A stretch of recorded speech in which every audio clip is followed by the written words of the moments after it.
Welcome, everybody, to ParaTruth Reborn. This is a pre recorded show on 107.7 FM in New Orleans and 105.3 FM on the Gulf Coast, and of course, the United Public Radio Network.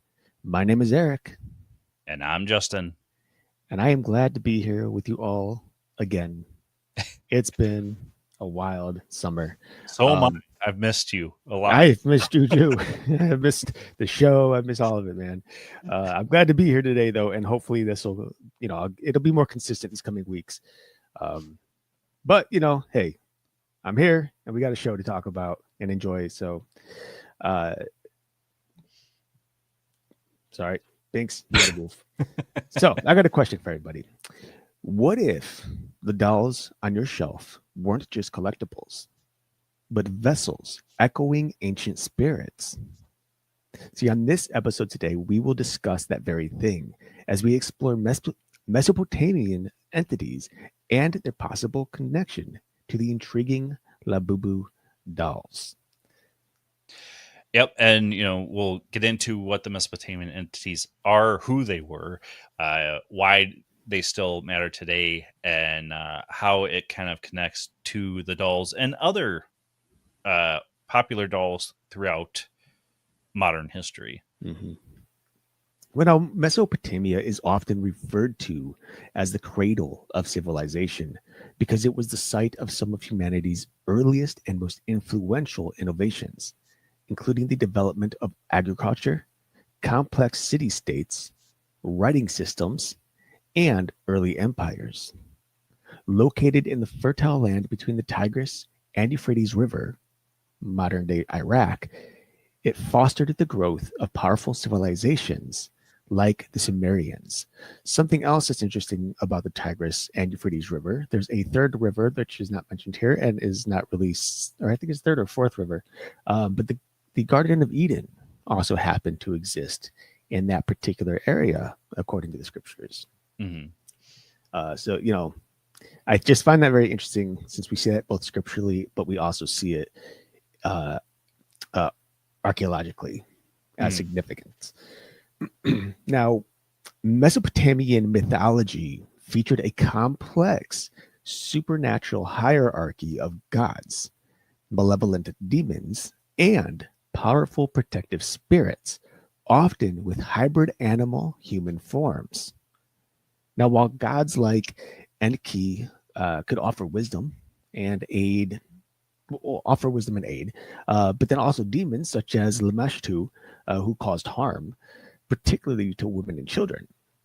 Protective spirits and artifacts like the fearsome demon Pazuzu or monumental Lamasu statues.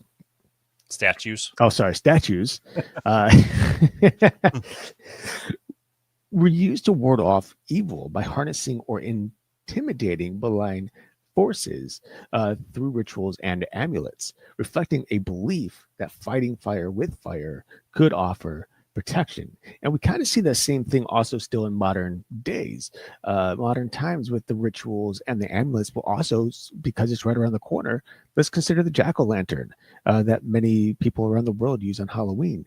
There are faces carved in them, often scary faces, in order to ward off demonic or evil spirits that are looking to terrorize families. So, in a sense, fighting fire with fire, minus that the jack-o'-lanterns aren't necessarily embodied by or endowed by an actual spirit. Right. Well, and I mean, people still use the evil eye amulet. Yes. Yeah, that's a really big one. Yeah. Now, there are a number of different demons that I've already talked about, but I'm going to go a little deeper into a few of these. The first one is Pazuzu. He's a powerful demon of the wind. Now, Pazuzu had a frightening hybrid form with a lion's head, eagle's claws, and wings. Though a threat, his terrifying nature was harnessed to protect against other evil spirits, most notably the demoness Lamashtu, and was used in amulets, statuettes, and rituals. Now, Lamasu, another particular spirit of Mesopotamia, these were protective spirits in particular, where which were depicted as monumental winged bulls or lions with human heads guarding cities and palaces. Think the Sphinx, but 100%. a little bit different. Yep. Yep. Um, there were also benevolent hybrids. Some spirits with hybrid human animal features were considered benevolent guardians, protecting state and king. Then, of course, we have Lamashtu, which we just mentioned earlier, a demoness. She's a female demon known for preying on pregnant women and newborns. Lamashtu was a common subject for protective amulets featuring Pazuzu. Then we have the Gala demons. Now, these were malevolent spirits of the underworld who snatched humans and dragged them into the netherworld, right? Which is a common trope throughout religions. 100%. And then, of course, we have Ardat, Lily, and Lilu. These are female and male spirits who, as restless ghosts, sought to harm the living. Now, one thing I did want to cover, and I didn't put it in the notes, is the word demon here is translated from the Greek word daemon, which literally just meant spirit. It had no malevolent or benevolent attachments to it in the Greek translation.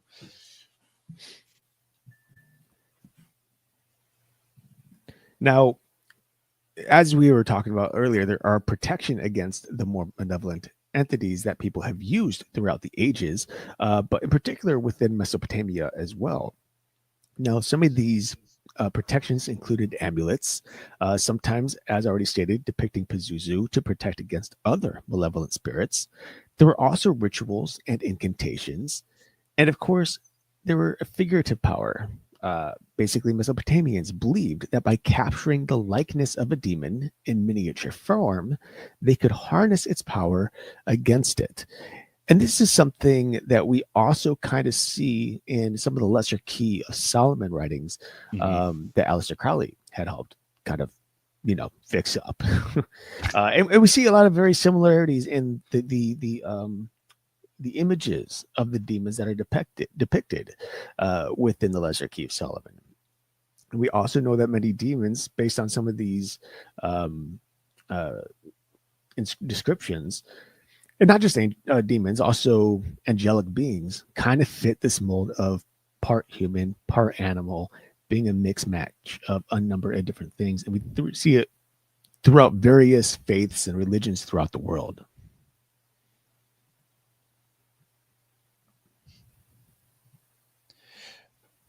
Now, something that I had never heard of Labubu dolls before this past year, actually. But Labubu dolls were actually created by a Hong Kong-born artist named Casing Ling in 2015 as part of his illustrated book series, The Monsters. And the characters were actually inspired by Nordic folklore, not Japanese or Chinese, and are described as mischievous but kind-hearted. The dolls are a collaboration between Casing Ling and the toy company Pop Mart, which began producing them in 2019. People think Labubus are cute because of the unique creepy cute aesthetic, and we'll get into why humans are attracted to this creepy cute, because I think, Eric, you and I are both attracted to the creepy cute aesthetic. It's a weird thing, right? Kind of a weird thing. I'm not attracted to the Labubu dolls. As a matter of fact, I don't care for them at all, to be honest. I've got friends who have the Labubu dolls, and I'll admit that I have been kind of attracted to them. I think they're fun little creatures, Okay. but they remind me kind of the what do you call them, the critters? Oh yeah, The from the movie. yeah. I have two dolls that were created by somebody at a Comic-Con, and they're the critter dolls, not Labubu dolls. Yeah, right. But they remind me very similar. They're very similar in a way. Only the critter dolls are much creepier because there's no cuteness to them. There's no, not at all. But these dolls combine whimsical, cuddly features with a mischievous or devilish grin, making them stand out in a niche sweet spot that appeals to individual individuality and a desire to express a unique personal style. And you see this throughout pop culture, even when we were growing up. And again, we'll get into some of the other stuff that was kind of inspired by Japanese folklore or the trickster demons and stuff like that. Right. Their collectability, the excitement of the hunt for rare or limited edition blind box figures. You see that even in, Funko Pops Mm-hmm. and stuff like that today. And their viral presence on platforms like TikTok also contribute to their widespread appeal. And I must be on the wrong side of TikTok because I have yet to see anybody who is trying to popularize Labubu dolls. Yeah, And I've not seen them, but okay with that, though. yeah, I mean, I've definitely seen them around, mostly because I've been looking them up because my friend she's been sending me photos of all the ones that she gets. So I've checked them out. I want to see what kind of they're very customizable, and you have all these special, like you said, limited edition pieces that can range anywhere from a few bucks to several thousand, which is crazy, but also cool. I mean, as a collector, I mean, you guys, anyone who watches the YouTube channel, you can see my background. I obviously collect a number of things, but I it's definitely like I know the boo boo dolls. It's a hard word. It is. Are extremely popular, especially among the younger generations. And I wouldn't say that they're growing, in stature in terms of what they are, but I think they are going to continue getting bigger, much like Pokemon did. I think there's going to be TV shows probably that come off of these type of things as well. But yeah, very collectible. Yeah. Now these things, I'm going to call them things, became popular due to a mix of different celebrity endorsements. One of which is the K-pop star Lisa from Blackpink. Don't know who that is. I'm not a K-pop person. The viral nature of social media, of course, and the collectible blind box format that creates scarcity and the excitement of the hunt for rare characters. Again, we see this throughout any collectible things. Its unique, mischievous aesthetic and blurring of the lines between toy and fashion also contribute to its appeal, creating a sense of exclusivity and luxury status within the art toy markets. Now, the Labubu dolls feature wide eyes, sharp teeth, animal-like fur, and again, that mischievous grin. You mentioned critters. Yep. The one thing that these things remind me of is I'm always lose the title of the book, but where the wild things. Yes, that's are, exactly what I was thinking of too. Yeah. And I had mentioned that to my wife, Shelly, and she's like, the most horrible, depressing movie in the world. And I'm like, I don't think I ever saw it. And she's like, yeah, we watched it together. And I'm like, oh yeah, you're right. We fell asleep to it. And I'm trying to remember the books too. And I'm like, Yeah, they were kind of depressing, but yes, I was gonna say I can't. Yeah, message. I watched the movie. I mean, years ago now, but yeah, I do recall it being depressing as well. And I don't. I mean, I don't remember the books themselves. I remember fragments, of the pages that from the artwork and whatnot. But it is on my list to add it to the library, though, just because it's nostalgic from our childhood. Yeah. Now, humans are drawn to creepy but cute aesthetics because of the interplay between our evolved responses to baby-like features, which trigger caregiving instincts, a lot of times in women, but in men too, and the thrill of experiencing a benign risk by safely engaging with a scary or taboo elements. This combination activates the brain's pleasure and reward systems, again, because you're hunting for that specific one, creating a unique emotional experience that can be both pleasurable and stimulating. The appeal of Creepy Cute also allows for a complex emotional exploration and artistic expression, leading to its popularity in art and pop culture. Which, I mean, if you follow some of the Instagram pages that I follow, or even just some of the things I click on, I get a lot of the creepy cute like paintings and artwork that pop up, especially when it's like some sort of, you know, distorted looking cat with a giant grin and some sort of like uh um oh, what do they call them, like a mare, like a nightmare, like not Mhm. nightmare but nightmare, the horse, that they people tend to do artistic renderings of. uh but yeah, that is a very like creepy cute is definitely on the rise. It's it's not up and coming, it's here, and it's going to continue to grow, I think. There's just it's like with anything in pop culture, there's moments within time where we have these influx of new uh artistic ideas that everybody takes a hold of. Someone finds interest and that expands, and then we have people who see that there are people interested, so then they start to make their own, and we have this big blow up, um number of people copying each other, trying to do things similar to cash in, quote unquote. And eventually we'll probably see it all die out again. um I mean, it might be a long while. I would have thought Pokemon was long gone, but it's not, apparently. No, it's still around. Something that comes to my mind when you say creepy cute is from when I was younger. I don't know if they were still as popular when you were born, but the Garbage Pail Kids. Oh yeah. Um, and I never knew that there was a movie until uh, in the past several years. And I was like, I've looked at the trailer and I'm like, this is horrible, but I gotta watch it just because, again, nostalgia. Right. I grew 100%. up on the cards, but you can't find it streaming anywhere. So I'm hoping it gets on one of the streaming platforms soon. Yeah, for sure, for sure. Um, I had one myself that I was going to share too, but I've already forgot it because you were talking and I was paying attention. It'll come to you. Don't. It'll come to me. It'll pop up in the middle of me saying something else, and then I'll Right. rabbit trail real fast.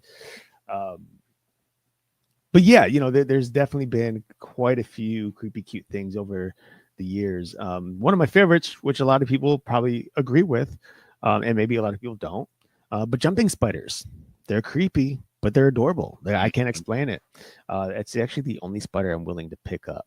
I was gonna say you're also scared of spiders. I'm So that scared. adds to the Yes. creepy but cute. And I'm not scared of spiders because of how they look. It's more so like I don't know, what type of venom they have, because I'm not Oh good at yeah, noting right. what kind of spiders they are. Minus wolf spiders, which there are a lot in my area.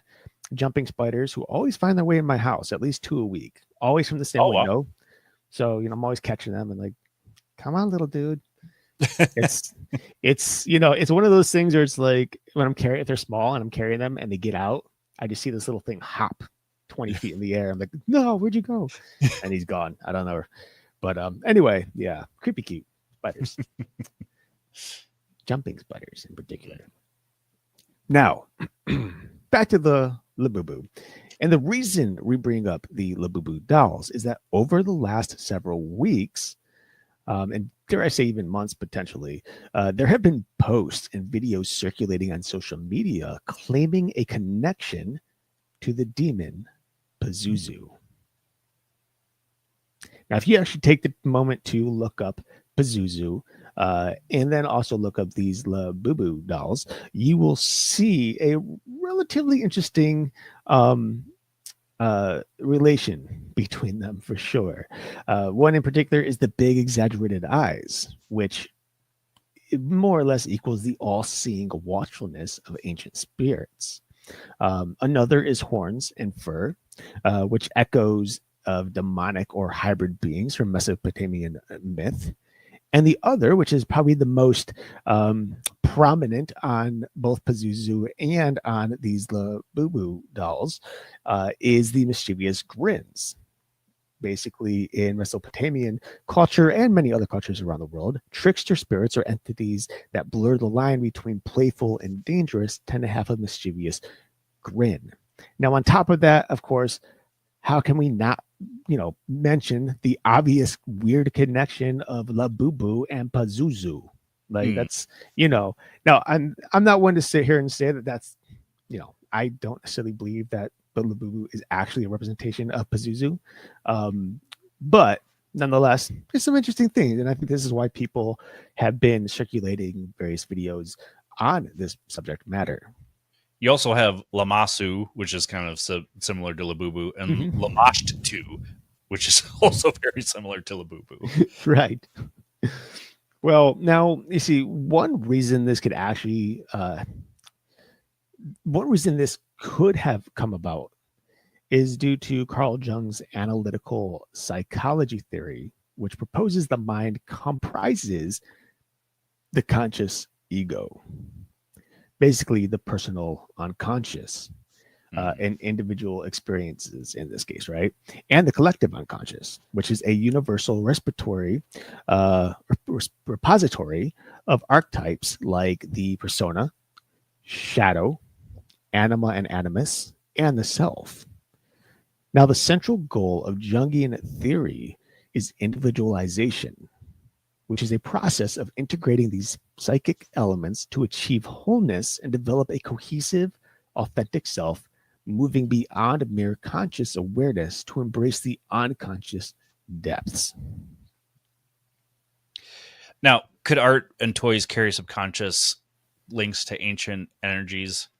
The simple answer is yes.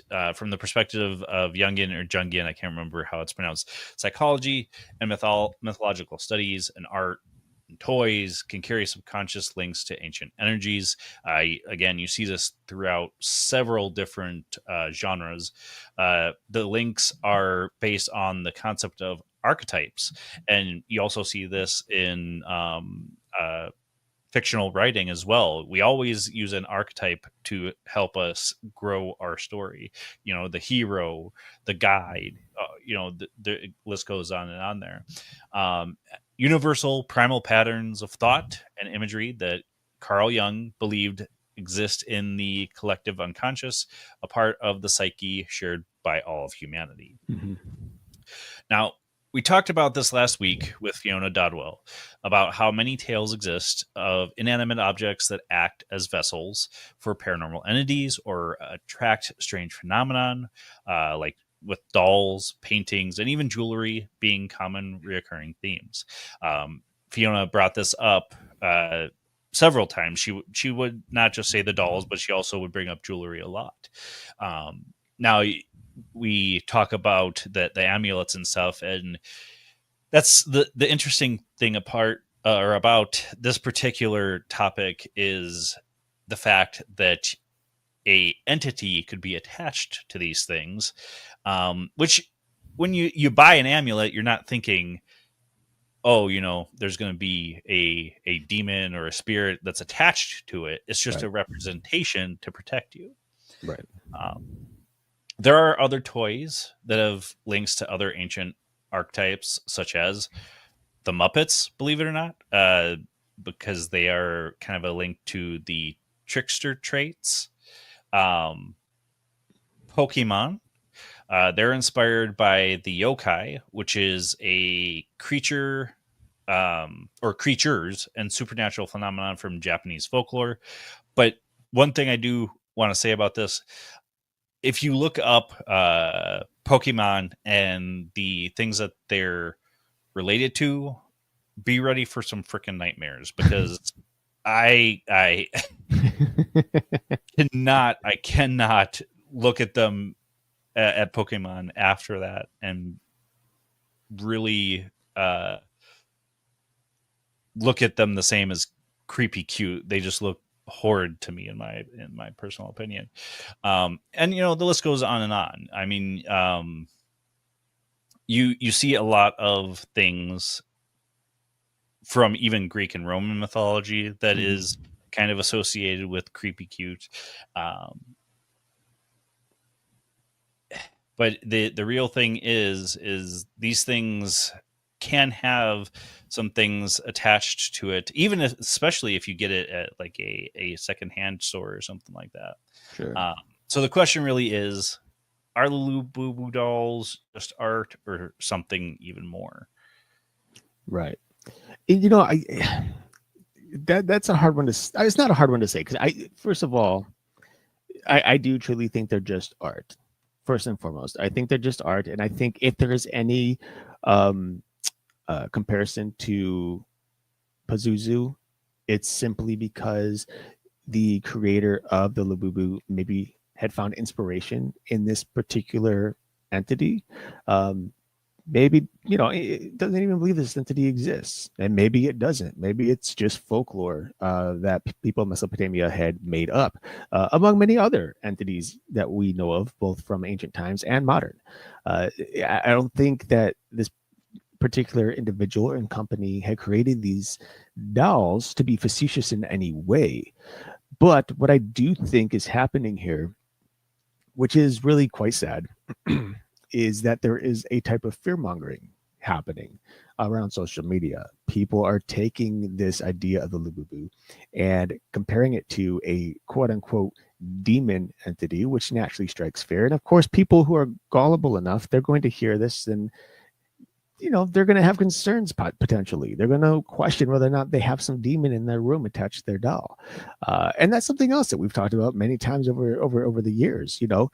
Maybe these dolls, if you do happen to have one and you're noticing something weird happening, it may not have a spirit connected. It's just the energy that you're manifesting on your own. The mind is very strong and capable of doing that. So it's important to take a step back and consider where these stories are coming from, why they have been created, and who those stories are being shared with. Because a lot of these stories are being shared to people who simply are interested in entertainment and nothing more. Well, and I mean, we've talked about this however many times it has been now about the Ouija board, Yeah. and that was it Hasbro or Mm-hmm. I believe it was uh, Hasbro. okay, that basically made it into a game, pretty Totally. Yeah. much. Yeah. Um, but the one conversation I was having with Fiona last week was that how much of this is that a entity is attached to these dolls, and Right. how much is it that it's a creepy looking doll, and then your mind starts playing Right. tricks on you. We've talked about creating entities with our mind, or maybe even an entity attaching itself to the idea that you're thinking of, because that can happen too. Mm-hmm. um and it's one of those things that I believe, yes, a entity could attach itself to one of these dolls. However, I'm not saying that this was the intent. I don't think it was even a hindsight that it could be somehow associated with Mesopotamian demons, because, like I said at the beginning, it's based on Nordic folklore, which is a completely separate Right. area of the world. Right. Um, but I didn't see anything that said what Nordic folklore it represented, other than possibly Loki, because Loki is the The trickster. trickster. Yeah. So I don't know if you had come across any of that at all or not. I have not, but there are so many entities throughout the world, various belief systems and stories that are considered trickster types. And many of them look kind of similar and have these large grins on their faces. But it kind of goes from, like, I feel like the whole idea of the grin is to kind of create this. Originally, it was create this, kind of playful yet creepy. Like it's happy and joyful, wants to have fun, but it's also dangerous and it's dark and it can cause problems. Um, and we kind of see other figures throughout pop culture that are similar in a way. One is, of course, the Cheshire Cat. Now we know that based on the writings on the book itself, so some of these characters are basically supposed to be representations of various mental illnesses, but the Cheshire Cat is one of those particular characters that is kind of creepy with this giant grin, these sharp teeth, these interesting, creepy eyes that stare at you from a distance, and who can cloud himself in complete mystery by vanishing at the same time, right? Mm. And it kind of relays that same message, something that's playful and yet something that's mysterious, and maybe should, you should probably watch out for, right? And we see that time and time again with various characters throughout all of pop culture, movies, books, uh, TV shows, games, etc., etc. So whether or not the Labubu dolls are based on any particular entity, I don't know. Is it possibly based on a number of different stories combined? Like, is it, well, we could say it's Pazuzu, but maybe it is Pazuzu and it's also Loki and it's also this other character. But ultimately, I think it's just based on what I'm seeing, based on what I'm understanding from the research, is that these particular toys, collectibles, are nothing more than just collectibles. They don't have any sort of dangerous, hidden mystery behind them. Uh, but I do think that people will always find a way to link something innocent to something much darker. Yeah, because I mean, it's not like it's a repurposed Pazuzu statue or doll Right. of any kind. In that case, I'd be like, yeah, you probably should not touch it because there could be an entity attached to it, regardless. Right. Um, but yeah, I know I rolled my eyes when you told me to look it up, but uh, You did. You in gave me kind of like a 3-word response. So like, oh, maybe we're not going to talk about this. I thought it'd be interesting, but okay. well, I didn't have a problem with us doing an episode on it, but it was like, are you really like? And then the day of this recording, we were supposed to be raptured or gone to the fifth dimension. I'm going to mark myself as safe from the rapture in the fifth dimension right now. But yeah, again, things just keep getting weirder and weirder as we go through the years. And when we first started doing podcasting, I thought we had heard it all, and we haven't yet. Right.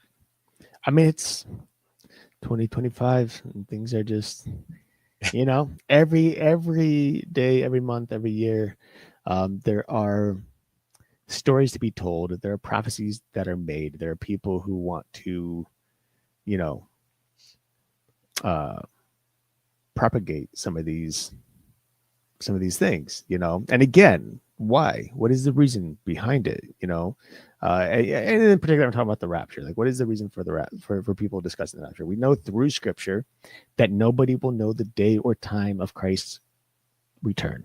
It's that simple. Nobody in the history of humanity will ever be able to tell us what day it's going to happen and be correct. So, the fact that people every couple of years talk about it and it creates this big widespread panic in some individuals, because mind you, there are people out there who are scared of the rapture, right? They're scared they're not going to be taken. They're scared that they are going to be taken and their loved ones won't be. There's a lot of things that people feel like they haven't completed yet in life, and they're like, I'm not ready for this. And so is it a type of fear mongering? I think so in some cases, and I don't think it's a bad thing. I think it's for some individuals, whether whoever you are, whatever reason you believe in the rapture, I think it's a way for either you, like these people, to want to get away from reality, escape it, and hope for, to be taken away. A And better place, a yeah. better place, right? A better place.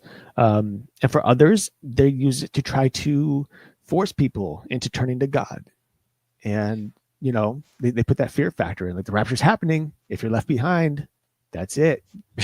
Well, and isn't there like a split in Christianity of those that believe that there is going to be a rapture and those that believe that there's no such thing? Yeah, there is a split, and it's based on a very limiting passage within Revelation. And depending on what version of the Bible you read, you can find evidence of the rapture, or you may not find evidence. And ultimately, like, it's one of those things that I don't find important in a person's salvation. Like the rapture is going to happen whether you believe or don't. Um, and the main thing is that you should probably just believe, right? That's the idea. Like I'm not saying you should believe. It's called Right. free will. God gave us all free will, Right. y'all. So it's up to you. But you know, the rapture is one of those things that's like when it happens, it's gonna just you're not gonna know it. It's gonna less than like shorter than a blip. Like it's just you're here and then gone, right? Um, and the only ones left around are going to be the ones wondering like why they weren't taken.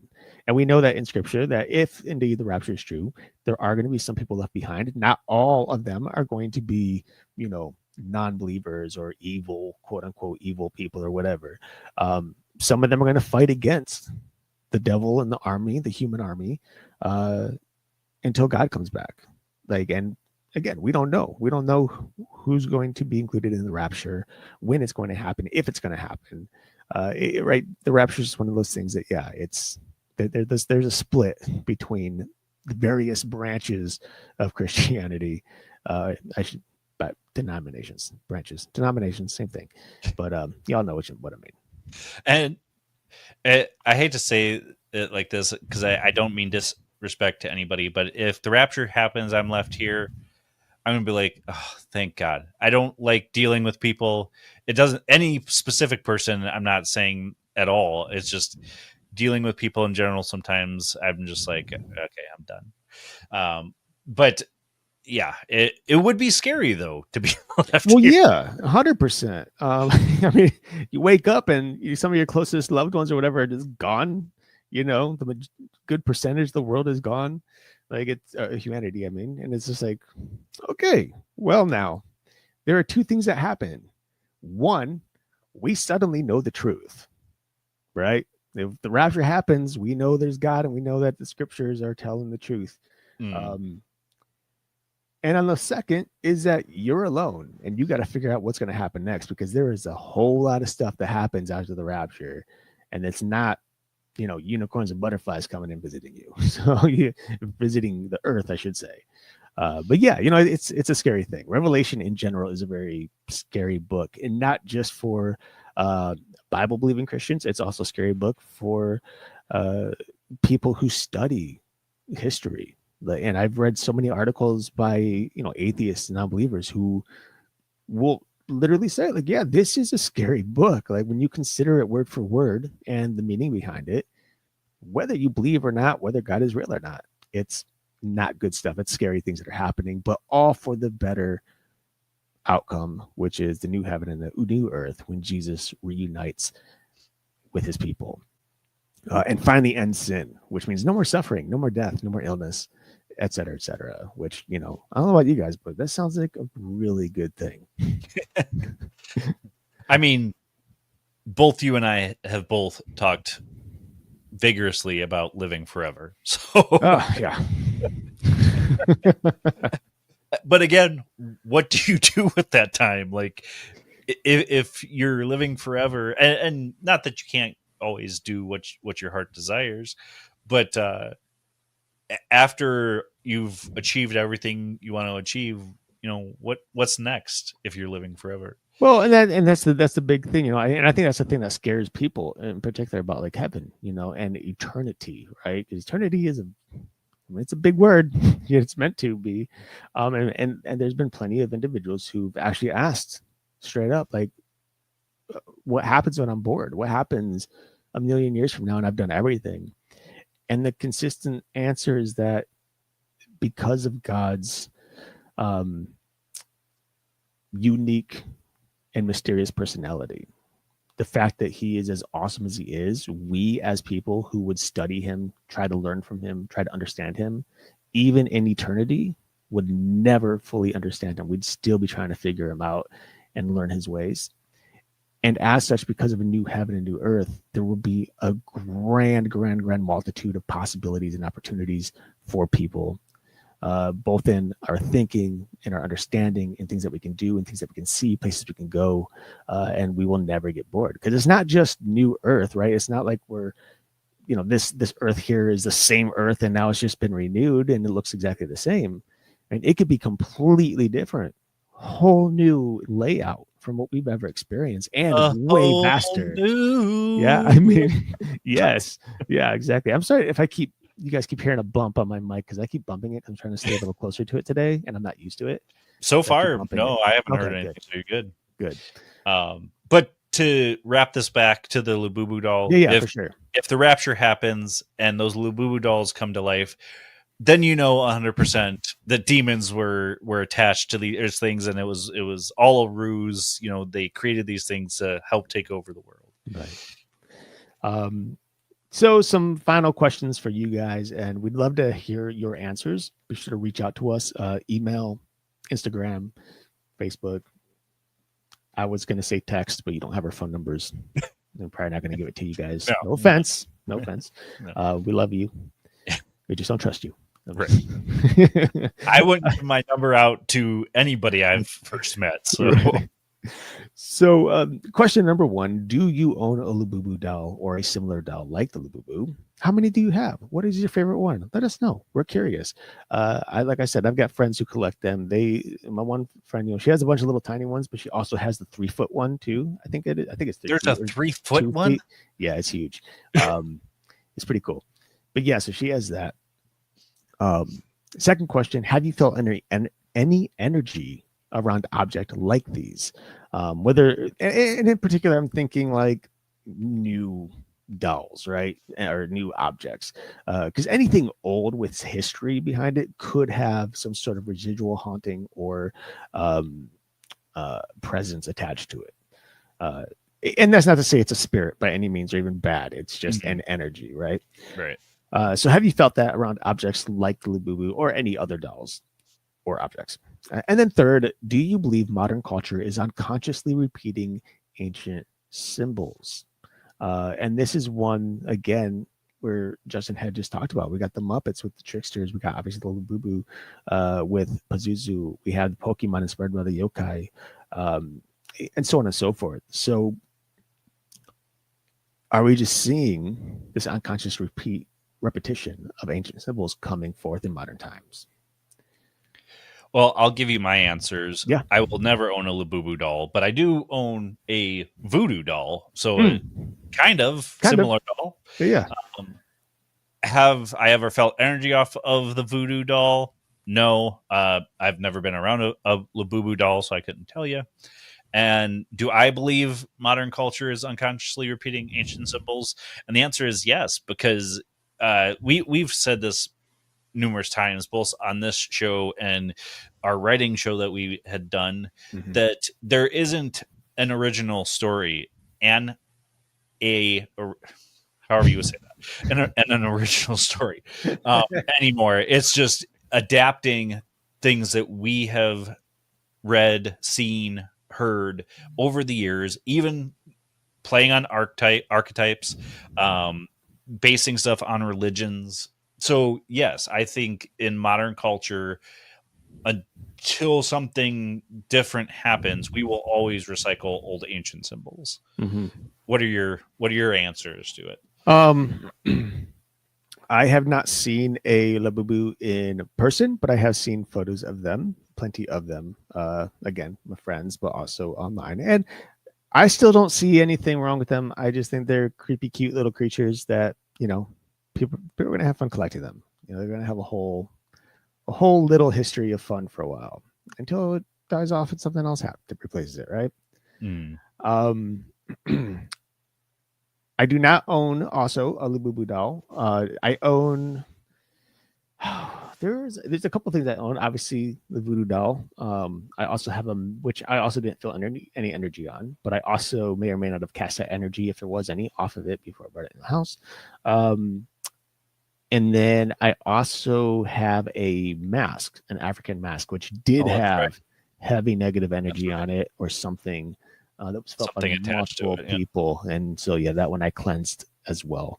But then the closest thing that I have that I can think of that is maybe kind of like a Labubu doll, or I forget what they're called. They're like skeletons something, or bones figures. They're like these. Oh, I know what you're talking about. Yeah. Yeah, they're like these little tiny skeleton figures that are dressed in various, outfits. I think I have a blue elephant. It's a little elephant with a skull face, but he's like the elephant is like a costume basically. And they have a ton of different guns. Like I got that one way back in 2000, and I guess it wasn't that far back. I got that one in like 2014, I think. But that was when they were kind of just becoming new. They're yet to be popularized, and now everywhere I go, I'm seeing these little guys. And I'm like, oh, there's so many different kinds. And I kind of want to collect them, but they're also getting expensive because inflation. Dang it.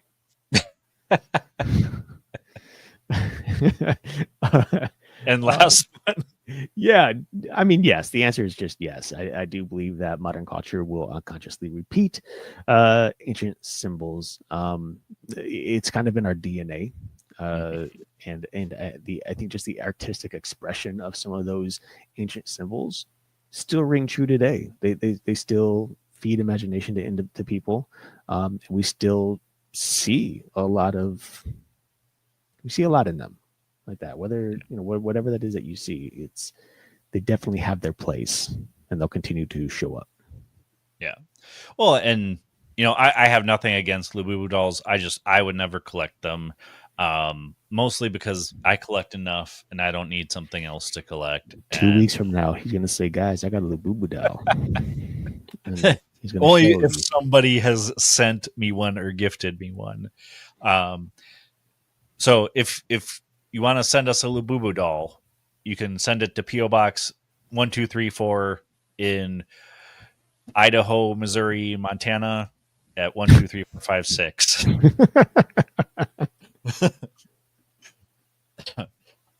We did do a poll for this episode, and the answers are kind of a mix. Okay. We had one person that stated that absolutely that they think modern toys can carry ancient spiritual symbolism. Two people said sometimes. Nobody said just art, and we had one other person say not sure, but it's interesting to think about.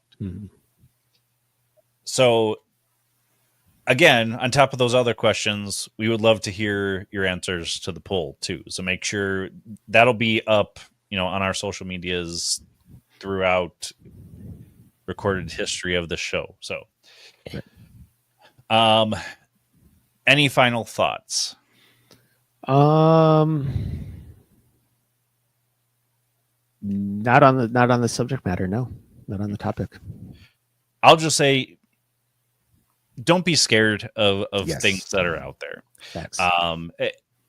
On top of, let's say these things were based on Mesopotamian demons or spirits, fear only feeds these negative or malevolent entities anyways. So don't let fear get in the way of just enjoying these dolls. Yes, they're creepy cute. I think they're creepy cute, but I would never own one, as I mentioned. He keeps saying it. He's trying to convince himself, I guess, because I don't know who else he's trying to convince. Maybe. But yeah, don't fear anything that is, especially in pop culture. With with Halloween season coming up, we're already getting into people going to be scared from going to haunted houses and stuff like that. So no reason to add to it. Next week is going to be a really interesting episode. We're going to be discussing how the Simpsons have predicted things in the future or current past. And it'll be a pretty interesting episode. We might have a couple extra guest co-hosts with us to have a roundtable discussion with, which will be awesome. And it's going to, stuff just keeps going around in my head about this one because again, my wife and I just talked about it this morning about how accurate this satire comedy show has gotten things right. And even actually a guy that I follow on TikTok had done a satirical thing about a certain individual that's in the government right now, linking Tylenol to autism. And the guy hadn't even come out with it yet. He was just joking, and all of a sudden it happened. Did he Right. see the TikTok? I doubt it. But so yeah, make sure you check that out. We got a lot of great episodes coming up for the spooky season. And then yeah, nothing for about a month as far as topical stuff that we usually do. And then we're into Christmas and the year's over. Wild. It just started. Yeah. I feel that way every year, and every year it feels like it's just getting faster. As and it is, man. The older you get, the more used to time you are, and it's just Yeah, everything speeds up. that's probably one part of it. The other part of it, you've mentioned it before. The Earth is speeding up rotationally speaking, Mm-hmm. and yeah, concept of time is an interesting thing. It is. All right, Another topic for another time. yeah, yeah, we'll have to definitely recover or redo that one. That might be our longest or shortest episode ever because we don't know how time is working right now. It could move fast. It could move slow. It could be both at the same time. Right. All right. All right, folks. Make sure you like, share, subscribe, wherever you listen, comment, join the discussion on all of our social medias. We love to hear from you all. Again, this has been a pre-record show on 107.7 FM New Orleans, 105.3 on the Gulf Coast, and United Public Radio Network. Check out all the great shows we have on there. And again, we're going to be bringing on some hosts possibly for next week. Until next week, where you'll find us same time, same channel. My name is Justin. And I'm Eric. Peace.